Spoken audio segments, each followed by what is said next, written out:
Everyone loves music. Bengalurians too.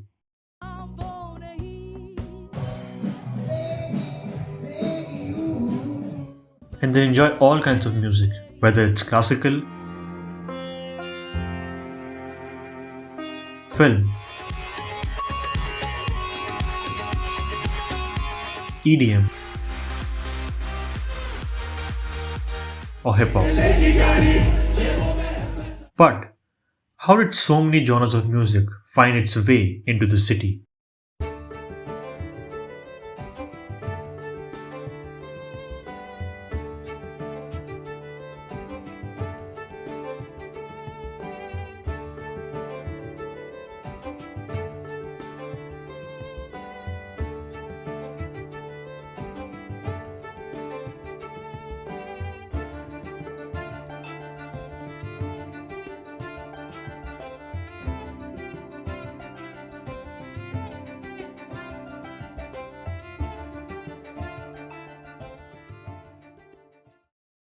Let's start with classical, one of the oldest forms of music in India. Its musical notes are believed to have originated about 6,000 years ago, when people chanting the Vedas, inspired by nature around them, developed rhythmic and musical cycles, like Do Re Mi Fa Sol La Ti.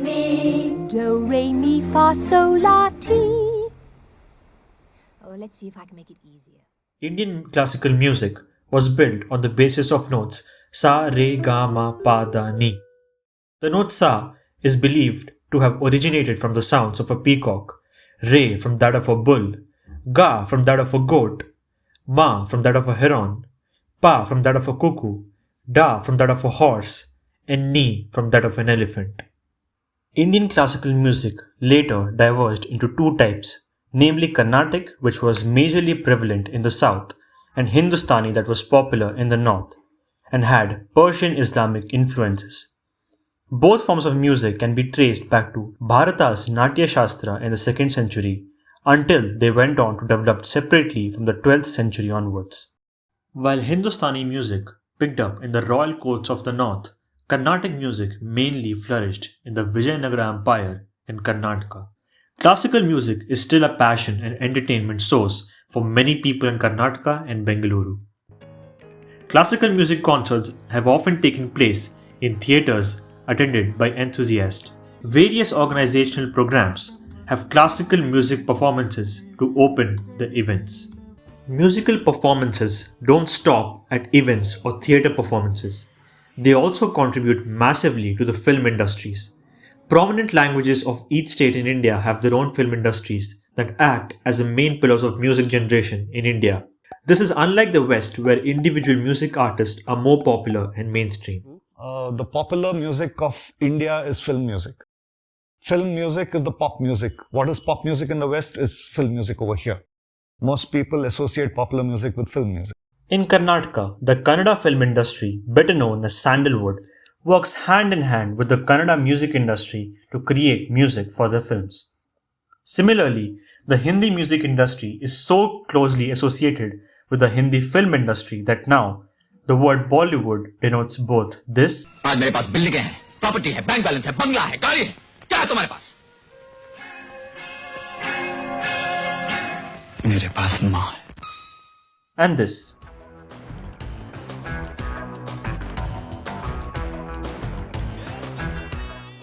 Bengaluru hosts a large fan base for this kind of music too, much like the rest of the nation. Well, like we already spoke earlier, I think the largest fan base or listener base for Indian music is in the film genre. I don't like to use the term Bollywood, but I'll say the Hindi film industry has got probably the largest listening base in the country.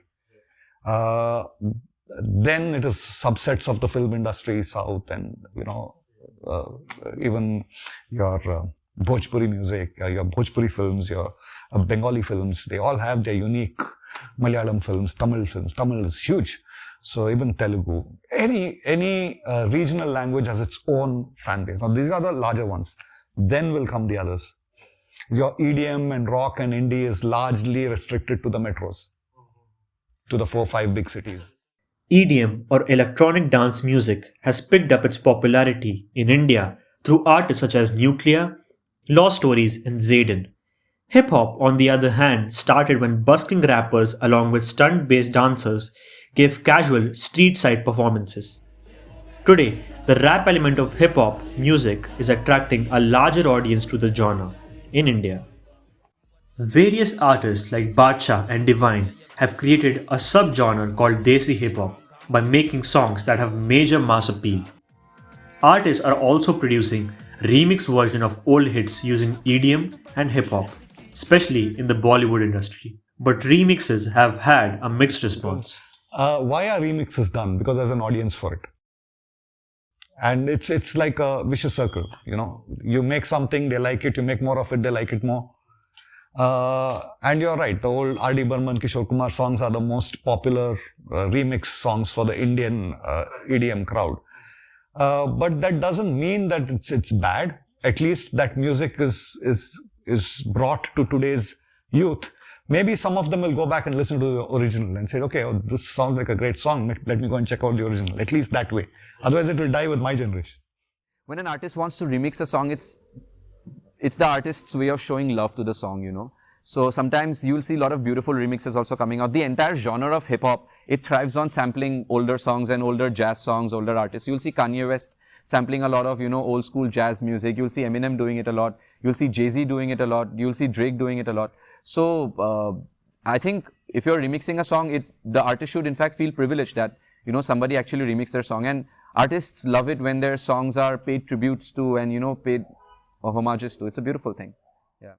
Popularity of remixes aside, the music industry today is also seeing a rise in the number of independent artists who are trying to build their name in the world of music. The indie music genre is growing in India, mainly because such artists are starting to produce their own music outside of the film industry, influenced by the folk culture and electronic music.